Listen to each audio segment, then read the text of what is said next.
Ito po ang isa sa pinakaseryosong sakit ng mga Pilipino, low potassium, delikado to, nakamamatay to, at maraming may problema nito.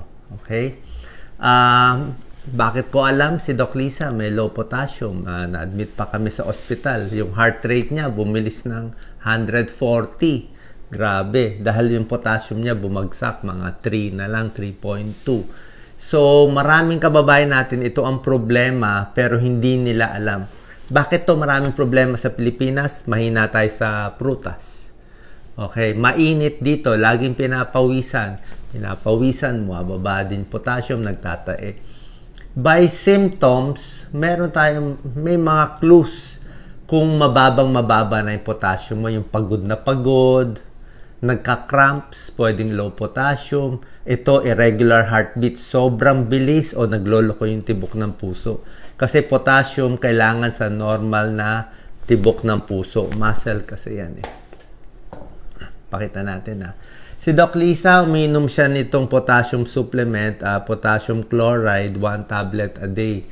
Ang problema ganito, nililinaw ko, umpisa pa lang bawal kayo uminom nito. Bawal. Pwede lang kayo uminom kung magpapatingin sa cardiologist, sa doktor. Hindi basta-basta iniinom ang potassium supplement. Sa tamang tao, nakakabuhay. Potassium chloride to, iba to yung pampatas.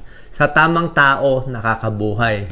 Sa maling tao, pwede madisgrasya, baka masobrahan ka kasi high or low ang potassium, delikado. So, kailangan magpapacheck sa doktor, magpapa-blood test tayo. Simple lang naman, magpa-blood test kayo, check nyo serum potassium, makikita nyo kung low o high. Pag low, yan, pa-check sa doktor, pwede uminom ng supplement. Pero pag normal naman o mataas, hindi nyo kailangan to, baka masobrahan. Delikado din. Potassium deficiency, yan, muscle pain, pagod. Pag talagang mababa yung potassium, napaparalyze. Napaparalyze. Mag-comment po kayo. Ang daming kababayan natin nadadala sa ospital. Hindi na makalakad. Pagkita, bagsak yung potassium. Naka-potassium supplement sila. Okay? Pero sabi ko nga, bawal inumin nang hindi nagpapa-blood test at hindi nagkukonsulta sa doktor. Pinapaalam ko na sa inyo para alam nyo na baka ito pala sakit nyo na hindi nyo malaman. Irregular heartbeat, bloating, constipated, namamanhid, at yung paralysis ang delikado. Ano ang dahilan? Bakit maraming mababa sa potassium sa Pilipinas, di ba? Mahina, puro kanin at ulam, walang gulay, walang prutas. Dahil mahal yun, kulang tayo sa potassium. Madalas magtae. Yan. Bagsak ang potassium, may mga sustansya. Yan, or ihi ng ihi, lagi napapawisan, naiinitan. Marami pang ibang causes, yan, laging nagtatae, umiinom ng mga diet pills, yung mga laxative, pwede rin yan. Nagdadialysis, mahina kumain, kulang ang sustansya ng kinakain. Ito pa, yung mga mehika, di ba mehika, nag-nebulize sila ng mga Ventolin, salbutamol. Ang salbutamol, pag lagi ka nagne-nebulize, babagsak din ang potassium mo. May mga gamot na nakakababa ng potassium konti, like insulin, decongestants, may ilang mga gamot. So nakita nyo, maraming dahilan pwede bumagsak yung potassium, tapos mainit pa dito sa atin. At mahina pagkain natin. Ito normal na potassium. So sinasabi ko, kung may duda kayo, na mahina pakiramdam nyo, laging nagka-cramps, minsan parang napaparalyze, walang masama, magpa-check kayo. Serum potassium, yan. Sodium, potassium, calcium, magnesium, chinecheck. Pero ang pinaka-deadly at nakamamatay potassium, yan, normal is 3.5 to 5, tandaan nyo yan. Kay Doc Lisa, parang 3 na lang nun So, pag pababa ng pababa yan, paloko ng paloko yung puso mo. Hanggang mamaya titigil na lang yung puso pag sobra baba. May tao dyan, I'm sure, may magko-comment dyan, baka 2.8 lang potassium yun, deadly yun, delikado. So, 3.5 to 5. Pero ang pinakamagandang potassium, alam ko po to bilang internist, cardiologist, ito inaaral ko. Ang pinakagusto ng puso na happy siya sa tibok niya is 4.0. Kaya ako minsan nahabol ko pa yung 4.0 sakto. doon siya kalmado. Pag ganitong 3.5, medyo mababa na yan. O, delikado na. Meron namang tao, tumataas ang potassium, pabaliktad. Alam niyo ba, tumataas? Kidney failure. Kidney failure, may sira ang kidney, malapit na mag-dialysis, stage 3, stage 4, stage 5. Tataas naman yan. Pag tumaas naman ang potassium, deadly din. Pareho din. Pwede rin huminto ang puso. Sobrang taas, hihinto ang puso. Sobrang baba, hihinto ang puso. Kaya dapat sakto lang sa gitna. Sa ibang bansa, yung mga nag-death penalty, alam niyo anong ginagawa nila sa death penalty nila? Ini-inject nila sa potassium. Ini-inject nila sa mga kriminal. Potassium mismo, pinapataas nila. Sandali lang, patayin na yung ano. Yun ang death penalty nila. So, dangerous to. Dangerous low, dangerous high. Ito po request ng mga tao sa akin kasi nga maraming may low potassium. So, pag ang potassium, gusto mo siya, normal siya, sa Pilipinas karamihan low. Para normal yung tibok ng puso, normal ang blood pressure, may tulong din siya sa blood pressure konti, normal sa utak, sa bone health, metabolism, yan, pati sa kidney and fluid balance.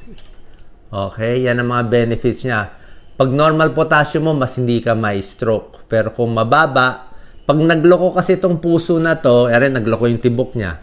Pag nagloko yung tibok niya, mas mabilis magbuo-buo ang dugo sa loob. Pag normal ang tibok, hindi magbubuo. Kumbaga sana maganda yung flow. Kung naging abnormal, bumagal, o minsan mabilis, minsan mabagal ang tibok ng puso mo, magbubuo yan, magba-blood clot. Pag nag-blood clot yan, ito, lilipad yan, hindi lilipad, pupunta yan, tatapon yan sa utak, pwede sa kanan, pwede sa kaliwa, magbabara dito, pwede sa harap, pwede sa likod. Pag nagbara, stroke. Tawag dyan, embolic stroke. Minsan nakikita mo yung mga thrombus, yung mga namumuong dugo. Ayaw natin yan. Kaya ako lagi ko chinecheck potassium. Huling potassium po tayo, 3.8, a little low.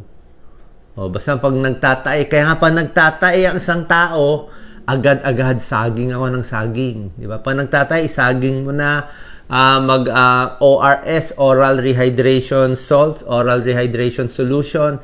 Iinom agad ako. Pag nagtae ako 3 times, iinom agad ako 3, 4. Kasi yung mga nabibiling sachet na yon, yung mga Hydrite, Pedialyte, may potassium yun eh. May salt, may sugar, and potassium. Kasi pag bumagsak nga, takot tayo. Yan o. Ito mga pagkain mataas sa potassium, patatas. Okay? Pero bananas, sabi ko saging pinaka masustansyang saging, patatas, avocado, may ilang gulay, pwede rin ng juice, tsaka yung mga isda. Basically, ito yung pinaka-top na pinaka-mataas. Itong patatas, mataas yan. Ampalaya, mataas. Pwede rin. Meron din sa ampalaya konti. Okay, so yan po. Ang recommended intake natin ng potassium sa lalaki, 3,400 milligrams. Sa babae, 2,600 milligrams. Ngayon kataas. Ito yung mga recommended. Nakikita nyo. Pag sa adult, mayan, mga 3,000 milligrams kailangan mo per day. Tingnan nyo pa yung mga pagkain mataas. Basically, medyo mahal lahat to di ba? Saging lang ang mura. Saging na lang tayo. Mangoes, pwede rin. Kaya lang, syempre, pag diabetic kayo, hindi rin pwede masyado marami. Pwede konting saging. Wag lang overripe. Itong mga gulay, pwede yan kahit diabetic ka. Eggplant, avocado, mushroom.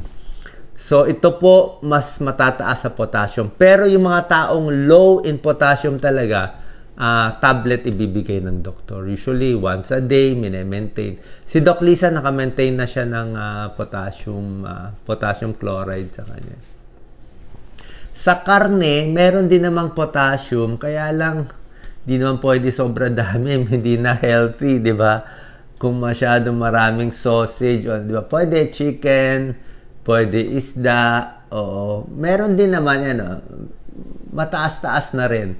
Pero, ang point is, mas mataas pa rin dito sa mga gulay at prutas. Kasi ito, limited ang karne na pwede natin.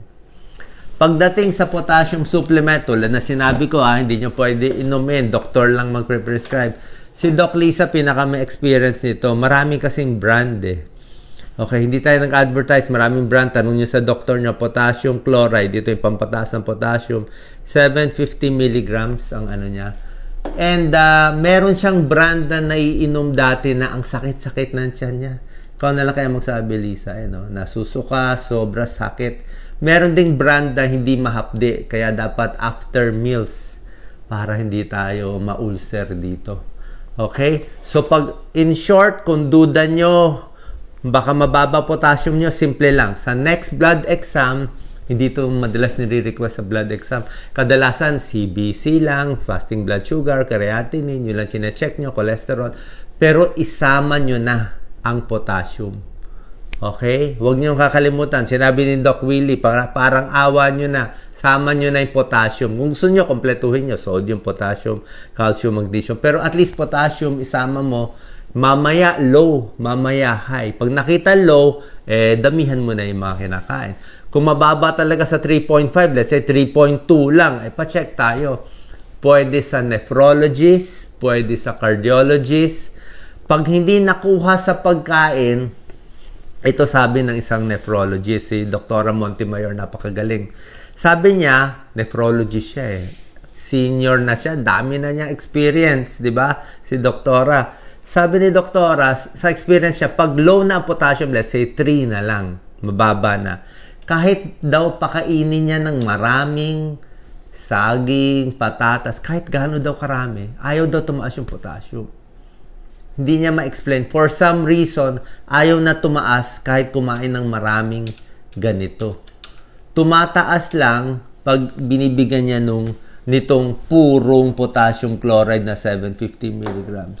So yun ang point ko. Kung mababa, wala tayong choice. Pa-check tayo sa nephrologist or sa cardiologist.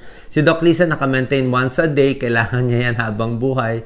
Pag chinecheck ang potassium niya, sakto lang Kahit naka-maintain siya, sakto lang. So, tandaan niyo po bukod sa blood pressure, binabantayan ng BP, sakto lang dapat, 120/80. Blood sugar, sakto lang dapat. Itong potassium sa Pilipinas, dapat sakto lang ang Paano level. daw malalaman kung mababa na ang potassium? Sinabi ko na pa ulit-ulit, diba? Papat blood test tayo. Simple lang. Blood test tayo, isulat serum potassium. Ganun lang. Malalaman na agad.